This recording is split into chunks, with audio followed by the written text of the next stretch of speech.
Alright, so this first one, I guess, was sort of the churchy one? More organ heavy. Yeah. I guess, It's a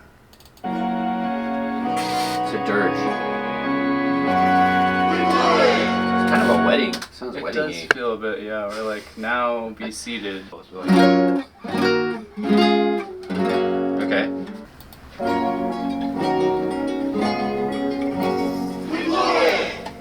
And could we slip the we blew it back into, so it's like the blew it of it lands on the same.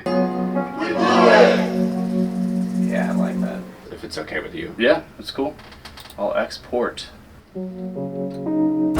Welcome back to We Blew Welcome back to episode 2 of We Blew It. And today's my birthday. Well, not today that I'm shooting this so that we can post it on my birthday. If it's September 6th, hopefully I will be out shooting a documentary that I've been working on for 3 years about my eccentric maniac filmmaker friend who's also named Brian. And hopefully I'll be having a margarita, which will be my first drink in an entire year. I decided to try to be completely sober for the whole year, and I made it. Unfortunately, it was awesome. Lots of really great benefits. You become a lot more patient, stable, and clear person if you don't drink. You lose weight, you sleep better, all kinds of good stuff. But man, I sure did get a lot of weird looks and a lot of weird questions about it when I said I didn't drink. I don't really understand why there's a stigma around just deciding to be not affected by drugs for a period of time, except caffeine. I am constantly affected by caffeine. Speaking of drinking and shooting, 4 birthdays ago, on my 40th birthday, I was doing the opposite of having a sober one. It's my 40th birthday. I can't have a party because there's a pandemic, but I decided to make this dumb video instead.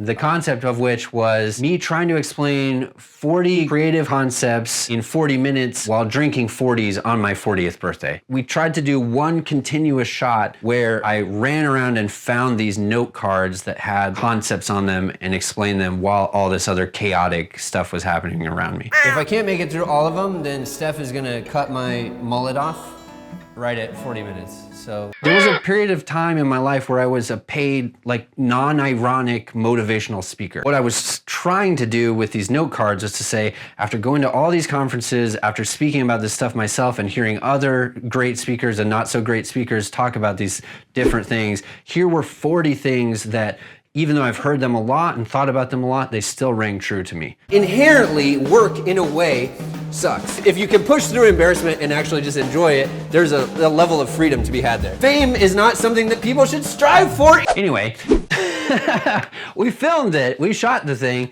and what is the equivalent of brain damage? It was hilariously fun and random and insane. Cheers, mate. It was chaotic and bizarre. There you go, man. Then,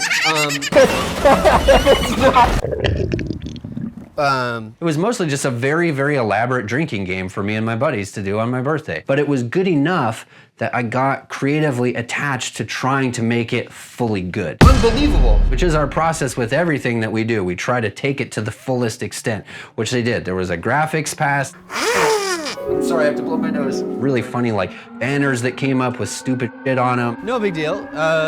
We polished it up to the point where that was as good as we could make it. And then I did not want to put it out.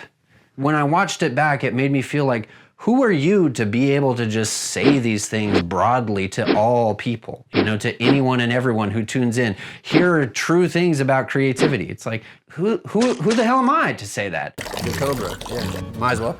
It was a level of drinking that kind of was like, made me feel like an asshole. And in a way back then, I was kind of an asshole. Break up with your phone. Break up with your phone. Listen, you know what? It's gonna be hard. I think that the 40 concepts ended up being more like vague platitudes. And that's corporate guru stuff that I am allergic to. Blah, blah. And it actually sort of teetered me into a very long pause in my public speaking career. My crew worked really hard and earnestly on making it good, and they did do a good job, and then I never put it out. I'm sorry, guys. I'm sorry I asked you to do all that work, and then I chickened out on putting it out. And I'm sorry that I said I was gonna turn it into a newsletter and all that too. So it's embarrassing. I blew it. We blew it. We blew it! You didn't blow it. I blew it on this one. But I am coming back out of this pause in my public speaking. I'm going to be doing a keynote at this conference called Way Up North in Stockholm in October. And I definitely do have a lot to say now about life, especially after all the experiences that I went through when my whole neighborhood burned down. It is weird now that I have another mullet again. I definitely thought when we cut that one off that was my last mullet. But these things have like an insidious kind of nature to them. It's like a weed growing out of the back of my head that I can't get rid of.